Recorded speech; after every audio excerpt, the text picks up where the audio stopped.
thank you, Christopher Rüping, for joining us in this conversation, joining me in this conversation. Director of the Ring des Nibelungen that we will present at the coming Holland Festival this coming June. You directed it with text and I think also performing on stage is Nejati Uzri with music by Menis, but mainly by Black Cracker. I wanted to first ask a very simple question, because I thought I could just give a very long introduction on what is the essence of the Ring des Nibelungen, what is it about. But I thought maybe you can just tell me briefly, what is this huge work of Wagner about? Well, first of all, I'm happy to be here, happy to speak to you. So the Ring des Nibelungen by Richard Wagner, I don't know how the relationship of the Dutch audience is to this piece, but in Germany, I would say it's considered to be one of the milestones of cultural history in German-speaking countries. And it's actually, it's a cycle of 4 operas that are going to be shown on 4 different days, or 4 days, like one day after another. And it's I think the first part is maybe, I don't know, maybe like a little bit shorter, maybe 2.5 hours or 3 hours, but then it gets like 4 hours. It's really a long body of work. And in it, he tells basically, so Richard Wagner, the composer who also wrote the text, well, he wrote the text first and then the music, and who, of course, conducted himself. He even built a theater in Bayreuth to stage it himself. He did everything himself, like everything, controlled everything. And he tells the story of everything, basically. He tells the story of a universe. He tries to find northern mythology that can keep up with the ancient Greek mythology. So instead of Zeus, for example, there's Wotan, who is the godfather. And we have all these gods, and we have some humans that are mostly heroes, descendants of the gods. And then we have some others, considered to be others, like dwarves, giants, women, by the way. Women for Wagner always are part of the others. And it's basically this epic tale of how there's a deceit in the very beginning. One dwarf with the name of Albrecht gets gold and forges a ring out of this gold, very similar in a way to Lord of the Rings. And with that ring, he gets a lot of power, which the gods don't want. So there's a whole network of conspiracies and trying to get hold of this ring. And this ring, like different people are born to just get this ring and fight for this ring, die for this ring. And in the end, it's the Götterdämmerung, like the last part, all the gods basically die. And so we come to the end of, not the end of time, but the end of this whole, there's like this mythological downfall of all the gods. And this is like a story. I could go more into detail, but I think this is for knowing what this mainly is. It's this. I mean, it's a 16 hours opera production, larger than life somehow. Absolutely. And how did this project came to you? Can you tell us a bit about why you and your team decided to work on the Ring? Yeah. So this is very closely connected to the encounter with the author of the text. His name is Nejati Öziri, and he is a German author who is mostly known for his work on dramatical canonical plays. So what he does is he looks for certain texts that need fixing. This is actually what he calls it, fixing the text. It's not writing new, but it's fixing it in a way of correcting it, like correction. And this is for this. So this was in the beginning, I wanted to work with him. He wanted to work with me. So we met and we talked about possible texts that need fixing. There are, of course, a lot. Yes. Basically, most likely you could take almost every canonical text and fix it somehow. But for me, I think this way of working with text makes more sense the bigger the text is. And with big, I mean the more it has become a substantial column of our collective cultural consciousness. I mean, there are certain texts that needs fixing, but they are on the verge to be forgotten anyway. So I'm like, well, let's just forget about these texts and not bring them on stage to fix them. But Der Ring des Nibelungen is one piece, one work of art that is very, very closely connected to the German-speaking cultural consciousness. It's a very important column of this consciousness. So we came from that angle. We came to talking about the ring, and we said this is absolutely something that needs fixing because it's in its core. It's sitting on a throne, right? This I don't know about the Dutch audience. I'm super excited to meet the Dutch audience and see how their relationship to Wagner is. But in the German-speaking countries, I would say this is really one of the pieces that sits on the throne. And with these pieces, I think it makes a lot of sense to look closer what it is. And with Wagner, you'll find that what he does is he's trying to give a collective feeling of community to everybody who identifies with the northern gods. He's trying to give that to the people. And he does that by dividing all the characters in Der Ring des Nibelungen in us and them, which is very, very, very, very toxic, right? Mm-hmm. And the people that are them, the others, they're not us. They don't have a story. They just have a function in the story. So I felt it makes sense to work on this, to try to fix this. And it was also clear where to start the fixing in this division between us and them, the ones and the others.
And how did you fix it? I mean, this is a larger question because we will see this ourselves, hopefully, of course, in June. But besides this, how did you break down this division with your team between us and them? Do you have a concrete example of how do you go about it? Well, the one thing was that Nejati wrote texts. It's all monologues, basically. And he wrote these texts for a few of the characters Wagner introduces. And he only chose characters that Wagner would consider the others. So he only chose the giants, the dwarfs, the women, all these characters that for Wagner are not of any interest. So they don't have an own voice. They don't have an own conflict. They don't have their own story. And all of them were given like a monologue by Nejati and the actors. Nejati worked very closely with the performers on stage on these texts.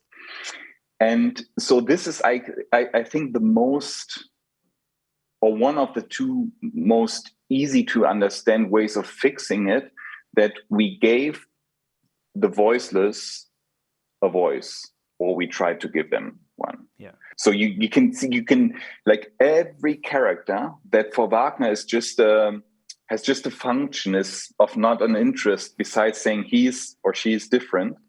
And we try to give them their own stories and their own conflict and their own voice. Let them try to find their own voice. And the original Wagner piece is, of course, perceived as an opera. With, as you said as well, he wrote the text and then later he wrote the music for it. You collaborated in this project with Black Cracker. Can you elaborate a bit more on that collaboration and the importance of the music within this production of The Ring? Yeah, I think there are two more good examples of what to me or to us meant fixing The Ring. One is that I said in the beginning that Wagner did everything himself, right? He wrote the music, he wrote the text, he did the stage design, he even built his own theater for it. So he took all the power and kept it with himself. We tried to distribute the power. So there is an author writing a text, but there's also performers influencing the text. There's me directing it, but there's also a huge part, like you said, is the music. And so in the very beginning, we thought, okay, how are we going to approach the music? Because we wanted also there to diversify power, right? We wanted to distribute power and not keep it all by like just me or just exchange Wagner through Nejati or anything. We wanted to have a whole group of people to work on it. So we met Black Cracker in Berlin, and we came up with the idea to form an orchestra, which means that Black Cracker and Jonas Holle, who is the other kind of composer or conductor of this, they formed an orchestra of 8 individual musicians, not classical musicians, not even classically trained musicians. It's about people that are having a very unique approach to music. And these 8 musicians, we would do a workshop with them for 1 weekend. And then after that, they would produce 10 minutes of musical material each in reply to Wagner. And these 80 minutes of music, which is full of different ideas, different approaches, different relationships to Wagner, these 80 minutes gave us something like the core of the musical body that we then adapted according to the scenes. So all of them contributed. And then in the end, during the rehearsals, Jonas Holle and Black Cracker started taking bits and pieces out of these materials and composing a very unique kind of score to our night. So it's very hard to talk about the authorship of the music, right? Yes. You can see like it's distributed heavily. And none of the musicians, most of them came to the opening night, and they could like get bits and pieces of their music. They knew, oh, I did that or I did that. But also they had the feeling of this is somehow went into a collaborative work. So I guess this is one way of fixing it. And the other thing that was pretty clear in the beginning is you could imagine that the contemporary fixing of Wagner's music would be just sampling what's already there. But that's not what all of them chose to do. As I said, they were very different in how they approach it. But what they all had in common that they have a very contemporary view, I would say, on the music. So the music that you're going to listen to, if you want to see the show, if you're going to see the show, has almost nothing to do with Wagner. There are a few samples in it, but it's contemporary electronic music, and it's very, I would say, the opposite. So Wagner's music, what it does is it always lets you feel one thing. It pushes you back in your seat and you can feel one thing and one thing only. So if Siegfried dies, Siegfried is kind of a hero in the story, but also an idiot. But Wagner doesn't tell this story of him. And if he dies, there's like a super sad, heroic music, you know? So you can feel only one thing. You can't, I perceive it as that you can look for how do I feel to the death of this guy, but you can feel one thing: a hero has left our world. And we were trying to find music that doesn't force you to feel one thing, but that lets you explore different emotions and different, allows different ways of experiencing it. So the music is not always on the first of when you first watch it, giving the same emotions as the scene could. Yeah. So it's a little bit more. It tries to give a little bit more space. There are tracks in it that I absolutely love and that you can like actually dance to, but they are coming at a certain point in time where it kind of making you a little bit insecure of what to feel. So this was another thing that we were very keen on, that we don't want to force the audience to feel one thing all the time through the music. And just back on this notion of fixing, I guess you, on a personal level, and of course as a director, I don't know, this almost the same, but I can imagine there was also maybe a struggle, who am I, of fixing this piece? And I also make decisions and let others out. Yes. Would you, if you look at your work, at the work now, would you do it differently, or would it be fixed again? Well, absolutely yes. I don't know if I would do it differently, right? Because it's very hard to say theoretically. Yeah. But of course, other than Wagner, we would never say that this is a definitive version of The Ring. This is also part of the fixing, to not say, this is it, ! Roll the credits, right? It's not that. It has to be, it's one way of fixing it that also allows other ways. So I could easily think to do it again, or to let other characters speak, or I don't feel that this is a definitive answer.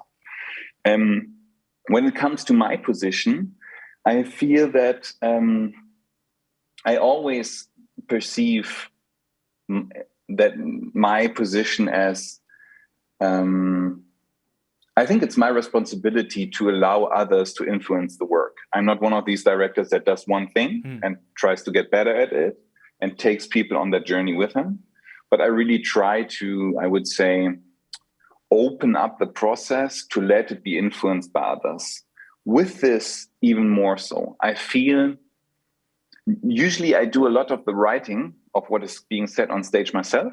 And this, I didn't write any word. There was the text before we started rehearsing. So I feel a lot of power, a lot of decisions are not done by me, but are done by the text. That also is a collaborative effort in a way with the ensemble. With the music as well, I never control the outcome of the music. Of course, I have my opinions, and of course, I have something to bring to the table and discuss. But it was always clear that it's not going to be my decision in the end of what it sounds like. There's always going to be Jonas Holle. There's always going to be Black Cracker. And in their back, they didn't even decide on their own everything. They worked with the material provided by the orchestra they chose. So I think there were a lot of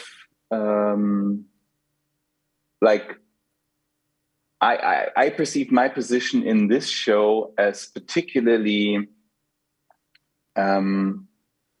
not trying to control as much, which is not as easy, honestly. It's very hard sometimes. Yeah. No, but this is how I try to. I mean, it would be up to the others to say if they felt that they had actually freedom of things to bring according to their beliefs and their feelings. But I hope that it was like that, and that it felt to everybody involved like that there is not a monopoly of power with me. Yeah. And who is and what is the position of the audience if they come in Amsterdam and explore and experience this 4.5 hour production? What is your take on the role that the audience have? It's not 4.5 hours long anymore, by the way. Oh. It's a good news for everybody who doesn't want to sit 4.5 hours. It's less than 4 hours, including the break in the middle. Right.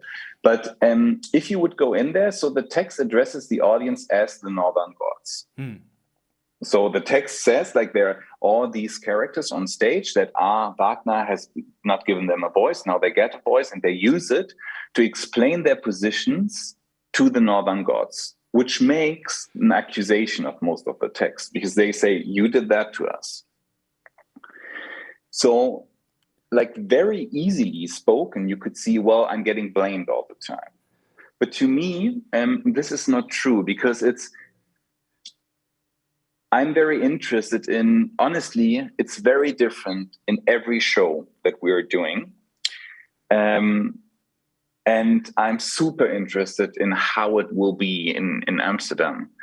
The audience kind of has to define their own position, because either they take the position of the Northern Gods, or they take the position of this community of the others, because this community is quite open. You can join as a member of the audience, and but you're not. They don't bribe you to join this community of the others. So in a way, it's during the show you can feel it change a little bit how the audience perceives themselves. But of course, it's not a consensus, right? It's in every individual in the audience, whatever the audience is, right? But every individual has to always position and reposition to themselves. And I hope that they sometimes feel with the accuser and sometimes with the accused. So I hope that we manage to find a way of performing, I would say, that allows you to explore your position in that. And that in the end, it's not us who decides if you want to be one of the Northern Gods, these gods that are now being told that their story is over and it's time for another story, the story of people who Wagner didn't want to listen to. If you feel you are one of those gods, or if you feel you're more one of this common community, or you want to be part of that. So I would say, long answer to a question that ends with, I can't answer that. The audience has to position itself, I feel. And I was wondering, because is this the end for you, your relationship with the Ring des Nibelungen, or do you feel that there is another opportunity in the future to revisit it again, or have invite other directors or collectives to take this material and take it to a next step or in another direction? Well, that's a good question. I mean, for once, there is the text that Nejati wrote, that's also available for other teams, for other directors to do, right? For me, myself, I have to say I'm done with Wagner for the moment. So I don't want, because this is going to be uploaded to the internet. The internet never forgets. So I don't want to say, well, I'm never doing Wagner again. And then when I'm 65 years old and have given up all my beliefs, and then I'm doing the Ring at some random opera house, and everybody's like, ha, but you said, well, everybody won't be. It would be one person who, by accident, finds this. But for now, I would say I'm very interested in finding our own stories, finding our own narratives. And I'm happy that Der Ring is not only saying this Wagner, how he did it, is not right, but it's also an offer of how it could be. How this coming community could be different than the others communities, how there is hope for all this.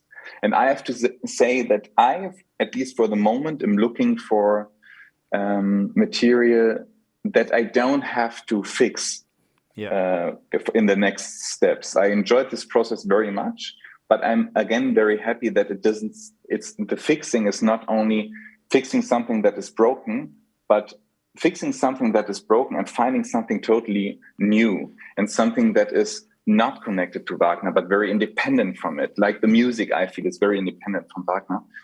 And so I could not say that I won't devote my artistical life to kind of fixing Wagner's things. I want to make my own, and with all the wonderful people I'm so happy to be able to work with, find our own stories to tell. I'm very much looking forward and very excited to have the project here in Amsterdam on the 21st and the 22nd of June at the ITA.